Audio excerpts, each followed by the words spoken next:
Hey Sarah, how you doing? And welcome to Yet Still I Rise. How you been? I'm doing very I'm well. fine. Um, Thanks. I have been Been doing doing homeschooling with homeschooling with. kids that are doing third grade. Right. So you've got your hands full, right? You've got your hands full. Yes, I do have my hands full. My heart is very full as well. Wow. Well, it's such a pleasure to have you. I cannot wait to unpack your story and just get through all the layers. So, there's so many layers that make up your life. And, but I'm just going to be diving right into the part of when your parents had a divorce. So your mom and dad divorced when you were 13 years old, and this had a negative impact on you.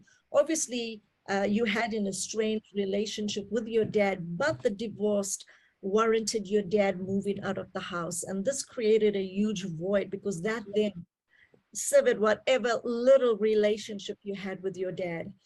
And this got you on a negative path, should I say, where you kind of look for love and validation all in the wrong place. So can you briefly tell us what was it that you lacked and how did you go about finding acceptance and love in terms of relationships? You know, when I was growing up, my dad was in the home physically, but he wasn't someone that I really looked up to as a spiritual leader, someone as a role model. And so I didn't have a connection with him. We lacked companionship, we lacked a friendship. He wasn't a role model for me. I didn't understand as a young female growing up how to be treated or how to be valued. So I didn't really know what to look for. Although throughout high school, I played a variety of sports. I was a soccer player, as you know, and across the world, football. I was a football player and I played volleyball and basketball. And so, very much of my young adult life, I was very much a perfectionist. I wanted to perform for my dad. I wanted to prove to him that I was lovable. And so, very much of my young life, I really wanted just to be loved. And I felt like I had to prove to him that I was lovable. And so, mostly up until when I graduated from high school, when I was about 18, it was proving him through sports that I was lovable. Yeah, yeah. So validation, this also got you in a place where you kind of looked for love and acceptance in relationships. Explain to us a little about that. And I didn't really have relationships as far as a boyfriend until I had graduated from high school. And so I was more of an athlete per se versus being in relationship. But I would say because I didn't know what to look out for, I was very trusting and naive, so to say. And so when I went to church and had met, families from church, I was just very trusting of everybody just because I thought, go to church, what could be wrong with that? And so when I had returned my freshman year from college, we had a church picnic that I had attended to, thinking, I used to sing in the mass choir, the gospel choir for my church, and just figured, this is just a church gathering. It would be nice to get together with church members. And so I figured, if you go to church, what could be so wrong, you know? Yeah, exactly. So obviously on this church picnic, very trusting of everybody, you belong to the church choir. It was just an innocent picnic with all of the church members or the members of the choir. Um, and then one of the chefs or the cook for the actual picnic invited everyone back home for a dinner. Am I correct in saying that? And Yeah, this was at a different time, and what I was understanding was that the whole church choir was invited over to their house. He was married, and um, thinking, yeah, it'd be great for all of us to get together. He made soul food, and I loved it. And I thought, oh, what a great thing for all of us to get together as a church and have a barbecue, at someone's house. So I was looking forward to it. So the unthinkable happens, Sarah. Fast track, for to that time, you were actually raped by this 46-year-old man, and you were 19 at that time. Tell us briefly about how this affected your relationship with people per se, how this affected your relationship with God, and how this started a downward spiral in. Yeah, I couldn't believe what was occurring, and I would say there were several red flags that were happening when I was being raped. But I just kept thinking in my mind, he goes to church with me, he's married, why would he be doing this to me? So shortly after the fact, I was so afraid to go to church. I was so afraid of running into him. Sometimes I would sit in my car outside of the church just watching people walk out, just knowing I was missing out on learning about God, but I was just so fearful of going to church. I went through all these different phases. I was in denial at first. I ended up having horrible panic attacks. I had nightmares for roughly 2 years.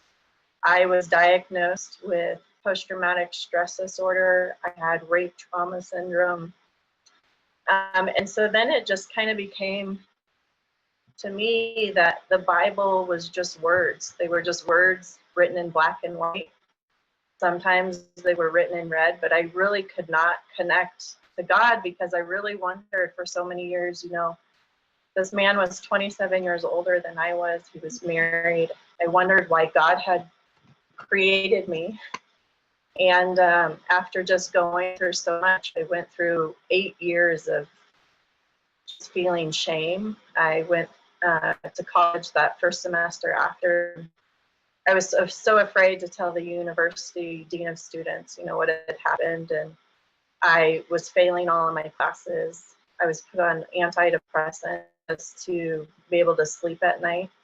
Right. I went through so many different phases of grief. I was afraid of men. In general, I would have panic attacks when I was around. And years later, it was like my family couldn't understand the pain or my cry for help. Because shortly after I was raped, in my own struggle of understanding what was happening to my body and all the trauma that I had experienced, part of me really needed to feel in control of my own body and everything that I went through. Mm-hmm. So I started having sex, and I lost my virginity shortly after my 20th birthday. And my family didn't understand that. My family had always grown up in a Christian upbringing, and my sister didn't like that I was, having sex, outside of marriage. And she told me that I couldn't have a relationship with my niece because this was my personal choice. I was raped in 1998, and then in about 2005, had spoken with my brother and missed our relationship with one another. And he basically said, you'd given up on God. You don't really deserve to be my sister. Yeah. And it was devastating to me because no one could understand the pain. No one could understand the trauma. I didn't even understand it myself, but it was just devastating. And I really just turned my back from God. And eventually, towards like year 8 after the fact, I just wondered why God created me. So Sarah, all of this had such a damaging effect on you because you were having this internal conflict, and it was actually venting out in your behavior. But it took you on this course for 8 years of your life. And finally, you had a chance to put these fragmented pieces of your life together when you were invited for a mission trip to Costa Rica. And it was at this place that you had a intervention where God had actually stepped in. You experienced the sovereign grace of God's love and forgiveness. Um, but tell us how the Holy Spirit now ministered directly into your pain, um, and what came out of this truth. So it's so amazing because I didn't even attend the church where I was invited from, but one of the pastors there, you know, he was like, I would love to meet with you and just talk over everything with you. And I was like, sure, you know, whatever. I wasn't really even interested. But it was like, you know, my sister wasn't talking to me, my brother wasn't talking to me. I felt kind of like my family was against me. And it was, for me, it was like, oh, good, a great escape from my reality. Right, And right. it was really neat because when he was speaking with me, I was like, you know, I know what a mission trip is for. I know you go and evangelize to others about God. I'm not sure I'm the right person for it. And he said, you know, I just want you to go because I want you to know what it feels like to be a daughter. And that really just struck me because I felt like for the first time someone understood me. And so it was interesting because when I was raising support for the mission trip, I didn't once mention God in my support letters. But it was just so amazing how God intervened through that whole mission trip. We were to read a book by Henry Nouwen before we went called The Prodigal Son. And I was reading it, I realized, you know, I'm the prodigal daughter. And um, it just hit me in such a deep way. I knew that God had chosen me to go on this mission trip because I struggled for such a long time, wondering where I fit into the puzzle of God's world. Right. And it seemed like the whole time we were there, the sermons were all for me. I felt like every preacher from every church and in little tiny Costa Rica, where they were speaking to me, it was like as if God had whispered into their ear and told them my story. And Wow. I just remember one of the sermons was, you know, about Lazarus and passing, and, you know, God saying, rise up, rise up. And so I just felt like, wow, this is amazing. So it was just like God had opened all these wounds just to heal all of it. And I came back and it was so, I mean, it's so amazing just to hear you say that it was like God saw way beyond all of your faults, and he saw your need, the need for him, the need to come in and just pour the balm of Gilead over all of your wounds, because that was actually a turning point in your life, knowing and experiencing the healing spirit of God, pouring that healing into those wounded, broken pieces of your heart, and filling those voids and that gap. But I just want to touch quickly. You then obviously met somebody on this mission trip, who later you had a relationship. So this was who soon was going to become your husband, but your ex-husband was then a pastor of the local church in Costa Rica. You felt that God was kind of bringing redemption in all the areas that you lacked where relationship was concerned. Um, but your relationship with him was a far cry from how it actually started. Briefly share just that season of your life of meeting him and what transpired from there. I look back now after everything and I realized that he took advantage of a very broken person. I felt like I was in such a vulnerable state, just knowing everything that I had gone through in the 8 years past, and just one trip. I felt like he took advantage of that. And I definitely wasn't aware of who he was. And so, to make things simple and plain, he was married still. He had told me that he was going through a divorce, that they were separated. And, you know, I had already developed feelings for him. We were doing devotions with each other. And I know looking back now that it was not a God sent thing. And I was so attracted to him because he loved God.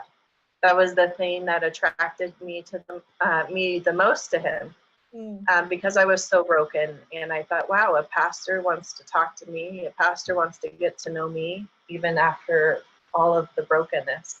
Right. And so I just realized that he was living a false identity for many, many years. So we dated for 3 years while he was going through his divorce. We got married in 2009, and we started living our life in the U.S. Virgin Islands. Right. I was a teacher and taught there, and he started living another hidden life, and I was blinded by it for many years. The first summer that we were in the Virgin Islands, we decided that we wanted to try and have children, Mhm. and that was when the infertility struggle began. Okay, so here we are, right? You're trying desperately to fall pregnant, and finally you are. And it was a journey, obviously, with your IVFs and all of that. And you found out that you were having triplets.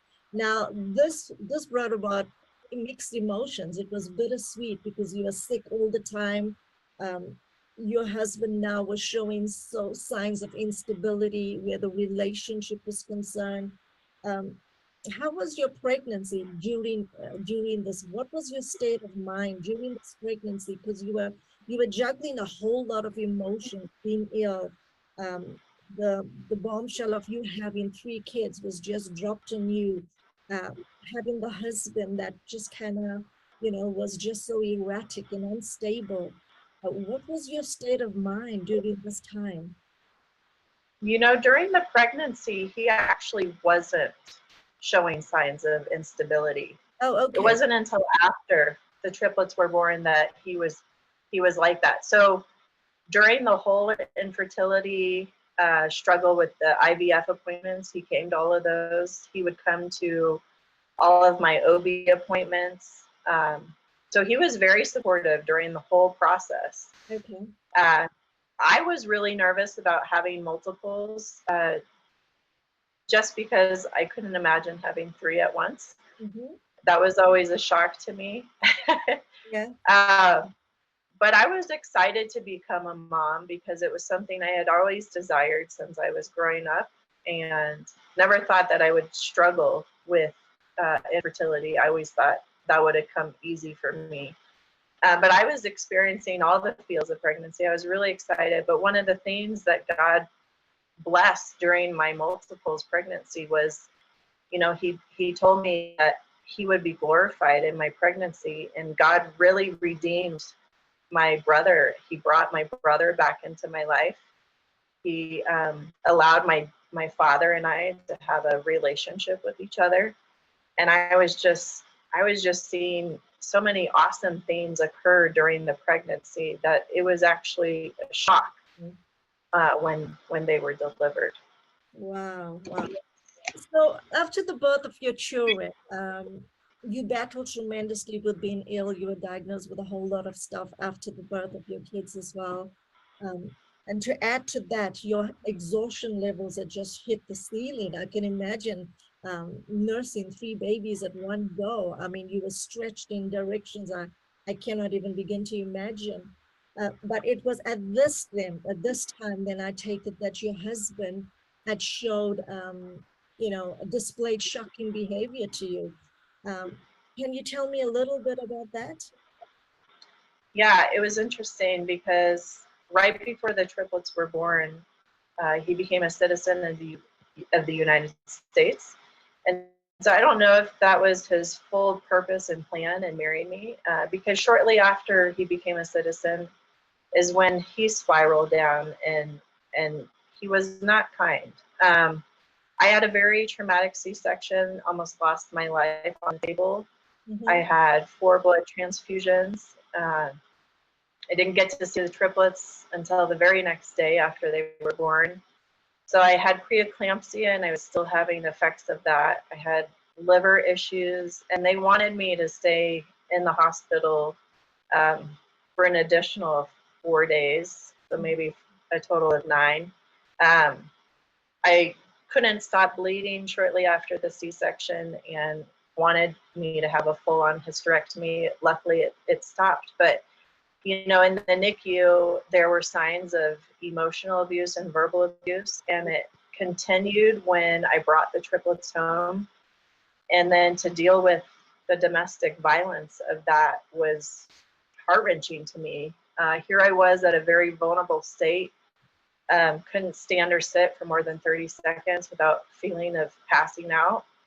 And it was ongoing for roughly 5 months of this domestic violence, emotional abuse, and I just couldn't deal with it anymore. And I basically had a conversation with God, and I just said, you know, God, if this is supposed to work out, like, you need to start showing me signs that it's going to work. And if it's not meant to be, Lord, you need to just let me know. And literally within 5 days, I found out he was having multiple affairs on me.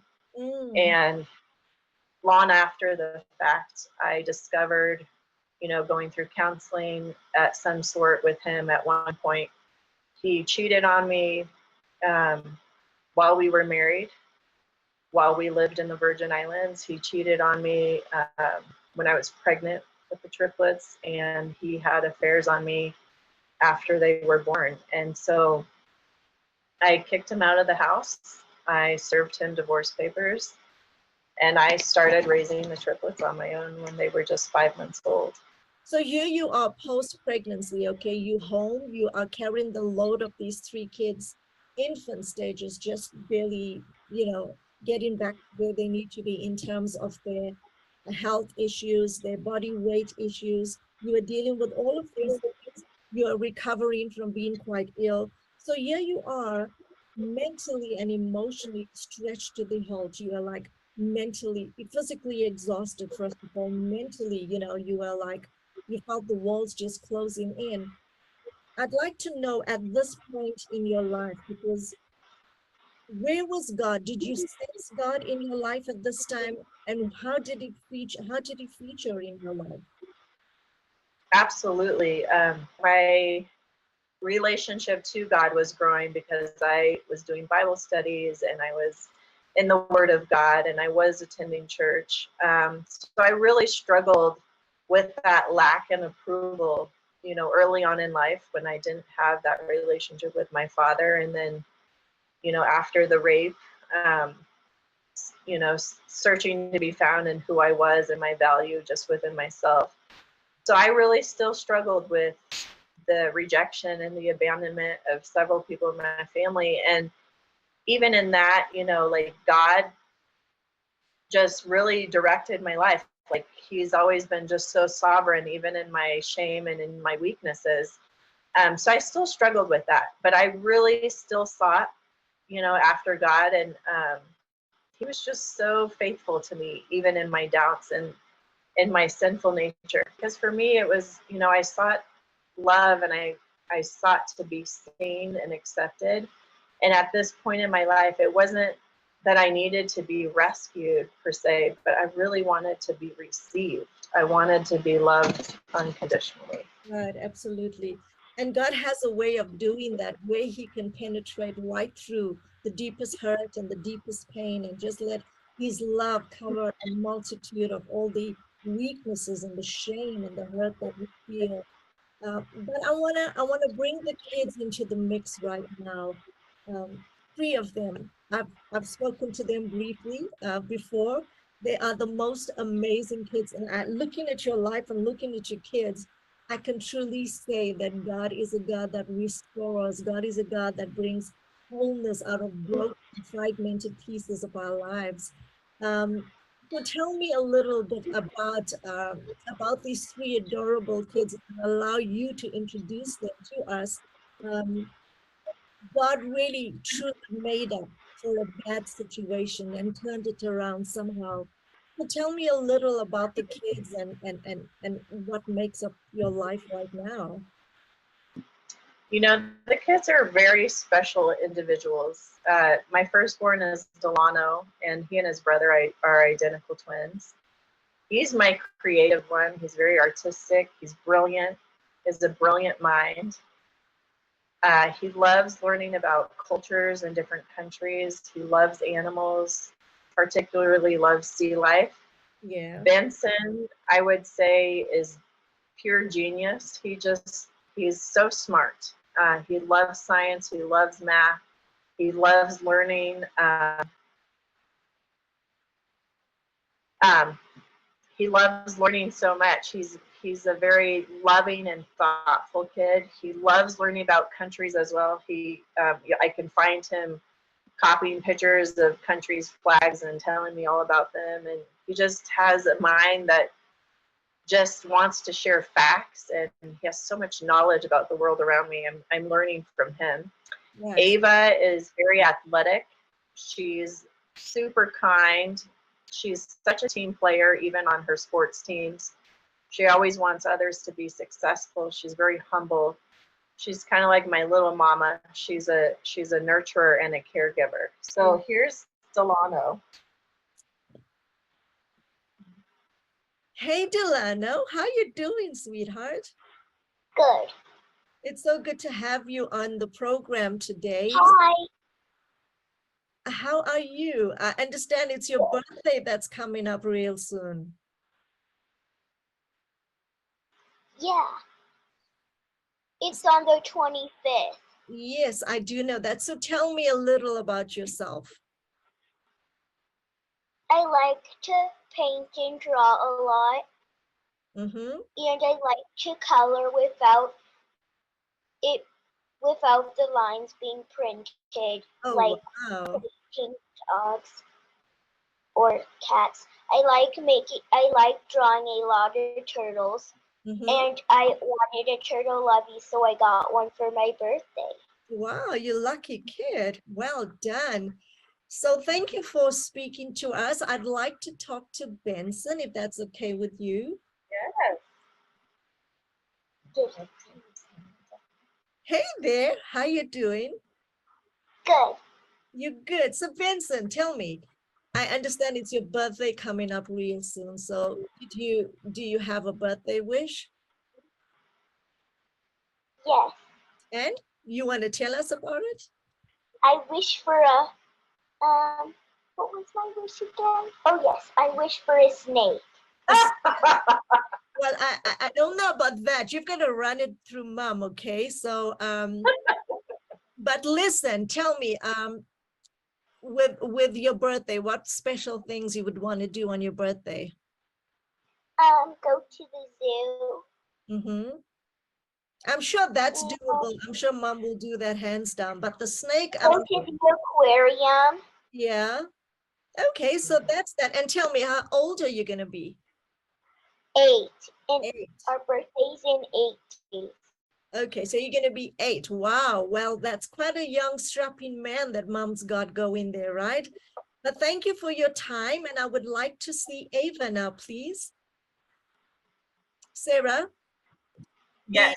the video is gonna stop. You gotta log on again before we interview Ava. The video is gonna stop. Okay. So we disconnect Sure. and come on again at the same link. Thank you. Okay. Sure. Hey Ava, how you doing, beautiful? So good to have you. I'm good. You are good. Okay, listen, mom tells me that you are a very avid sports person. So you're very into sports, you enjoy sports. So tell me a little about your sports and what you get up to. What are you actively in right now? We're doing taekwondo. Taekwondo. Tell me a little And bit then, about taekwondo. well, like we do some new things on Tuesdays, and we do like the same things on Monday. We do kicking and punching, Yeah. and we do kick a board. So tell me, Ava, when you grow up, do you want to become a sportswoman? Sure. And What I want to do. uh-huh.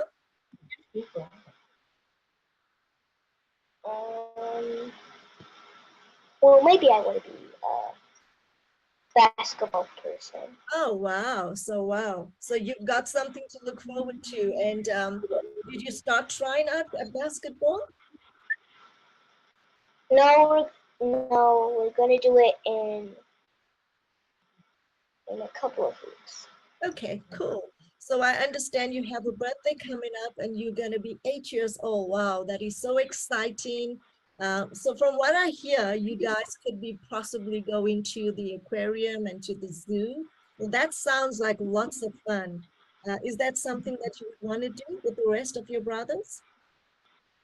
I'm sure they want to do it. I don't know. Okay. Well, thank you for your time, sweetheart. So we can get back to speaking with mom. Take care. Happy birthday. Okay, Sarah. Um, I can see just how much they fill your life and make your life so complete in so many ways. Um, Truly, God is a restorer of the brokenhearted, and I see that so evident in your story. I just want to touch quickly on, well, obviously, Single Moms Raising Sons has a initiative, and this is the Bible study. One of our programs are the Bible studies, and we know the story of Hagar, where God sees, God hears, God knows. How do you see God as a God that sees, hears, and knows and provides in your life? Yeah, I started attending the Single Moms Raising Sons Bible studies in March of 2021. Mm-hmm. And it's here where I really feel like God really got a hold of my heart. I realized through the study that I didn't get to process a lot of the brokenness when I discovered all the affairs and was raising the triplets by myself when they were preemies. And so it really brought on healing through that, but also through that realizing that I am a woman of value and that God values me and he values my body. He values who I am and he wants me to have a holy temple. And so I know that God really just worked on my heart during the Single Moms Raising Sons study, and I'm fully transformed by the love of Christ through that study. God is sovereign, even in my doubts, even in my shame and my suffering, even in my pain. He blesses me when I don't even deserve it. He loves me unconditionally, and everything I sought after in these men failed. And God is really my only hope. He's a man of his word, and he's a man of his actions. Men in the past, and I would say grown boys in the past, had said many, many words, and their actions never matched up. But all of God's words are true. His promises to us are true when we truly seek him and walk in obedience with him. And I really feel like God opened so many doors over the last year and a half with me walking in obedience with him, to the point where I was wondering, I still doubt, I have doubts because it's just hard raising triplets by yourself. Their father plays no part in their life, thinking, he was once a man of God, or wondering if he really was a man of God, because he has no role in their life. But when you seek after God and you're obedient to him, he will open doors that no one can close. And this year I started my own company called Rooted in Excellence LLC, where I'm tutoring students in and around my community. I opened it February of this year, and through him that all things are possible. Amen. I so agree with what you've said, because I've seen that in my own life as well, where my supply was attached to my obedience.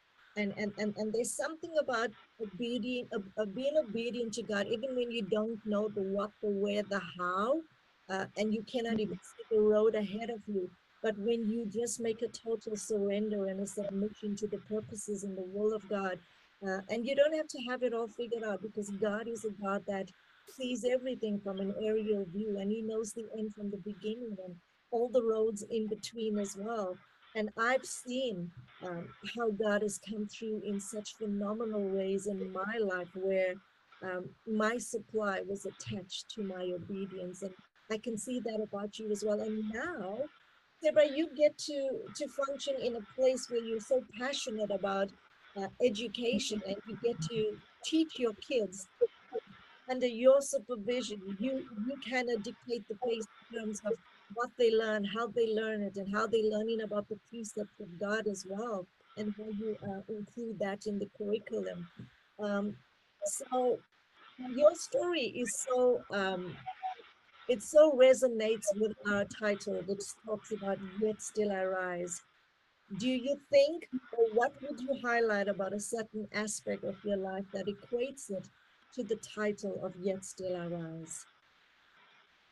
Well, I had a variety of things to add because I just want to encourage women who maybe have grown up like I did without a father, have had the feelings of rejection and abandonment, may have been hurt by broken people in a church setting. I just want you to know that they're broken people. The church never hurt me, but the broken people inside the church did. Um, I want people to learn how to walk in the freedom of Christ, because I feel like oftentimes in my life, I wasn't fully transformed. Um, I prayed for relief. I wanted relief from everything that I was going through. And it wasn't until I fully repented for my sins that God completely had transformed my life. I want others to know that forgiveness is so important, not only to forgive the offender, but to really forgive yourself. I want people to know that healing takes time. It's not something that happens overnight. I think it's also important to say that when someone in your life is going through a trauma of some sort, don't abandon them, don't reject them. Always tell people in your circle that they matter, that they have purpose and value, that they're loved and prayed for. I want others to know that my trials and my circumstances do not define me, they build my character. I want people to know that you should seek God even in your loss. Seek Him in your circumstances and your letdowns from others, because He will come after you until you're found. Wow. I want, excuse me, I want people to be more discerning of God's voice over the voice of your hurts, of your past, or just charming words that people can, certainly charm you with. I want you to be discerning of God's voice, because His voice is true. His word does not fail. And like I said, broken people in the church hurt me. The person who raped me was broken. My ex-husband is broken. The church is not broken. The word of God is not broken. And I will finally say, don't let the world or people hurt you, because so many people can be so bitter and so changed by things that have happened to them, and they harden their hearts based off of circumstances and trials. Don't allow it to destroy your heart and your mind. I want you to fight. I want you to stay strong. Most importantly, I want you to have an intimate relationship with Jesus. I think it's so vital that you turn your worries into worship. Our circumstances may not always change, but we will. And when you turn your worry into worship, that is where God has you, where He wants you to be. And the world needs to see your light. So keep shining. So Sarah, it's so obvious to see what Satan had meant for bad, that God stepped in and overrode the plans, the schemes, the devices, and all the ugliness that Satan had cooked up for you. You've seen sovereign grace, the transformative power of Jesus Christ come and take care of your life in so many ways that is even beyond your mental capability, your emotional ability, your material and financial ability. God just shows up all the time in your life, and it's so evident in your everyday life. Um, for someone that is watching, your scars is actually a reminder that healing does take place. There's a metamorphosis that has taken place in your life, and it's become life changing. So, to someone that's watching right now and that wants to take a page from your diary, what would be, and we're going to close with this, what would be your words of encouragement to someone that has walked your pain, that has lived the hurt that they have, and they kind of feel themselves in a place where they just don't know how to get out of that dark pit that they find themselves? What would you say to them right now as a word of encouragement to help them get out of the situation that they find themselves in? Yeah, don't ever give up. Um, I think the part of having an intimate relationship with Jesus is what keeps me the strongest. Because there are times where I still wonder, why am why am I going through all these trials? Why am I going through all these circumstances? I feel like, God, I feel like my character is built big enough, because I still struggle. Their father currently hasn't paid child support for almost 4 months. Mhm. The struggle is real and it's hard. But I have to say, you can't give up because you have a purpose. As long as you have a heartbeat, you have a purpose. And you never know how God is going to use your story to bless other people. So I say just keep pushing, keep fighting, but don't allow the world to crush who you are and who God made you to be. Because that's the last thing I've ever wanted to be, was bitter and have such a hardened heart towards other people. I just have a heart for others, and I just want others to be successful. I want to live a positive life. I want to enjoy my life. So just keep pushing. Never give up. Absolutely. So, Sarah, I have such a high respect for you, being a single mom myself. And I know just that the demands on a daily life pulls you in directions that you just cannot seem to keep up. But you are doing such a fantastic job. I want to congratulate you on the amazing work that you're doing and displaying the goodness of God in your everyday life so that your children are picking up on your spirit. They are picking up on the sovereignness of God. They are seeing how God's coming through for you in avenues that ordinarily will keep you depleted and lost and bitter. But the fact that you actually say that you've not got bitter, but you've got better with time. And it's evident in everything that you do. I follow your story closely on Instagram and Mm. so inspiring to me. And I want to say this on behalf of all the single moms out there. I salute you today. Single moms raising sons salutes you today. Yet still I rise salutes you today. Continue fighting the good fight. Continue displaying the sovereignness of who God is in your daily life. And I promise you that God's going to do something amazing, not only with your life, but in the lives of your children. And all of this is going to be for the glory of God. God bless you. And thank you Yes, for being available, absolutely. Thank you very sharing much. available today. Thank you so much, Sarah. God bless you. Absolutely. Absolutely. And God definitely gets all the glory. This this is all for him. He gets the glory. Absolutely. Thank you. God bless you. Until next time, God be with you. Take care. Bye bye. Thank you.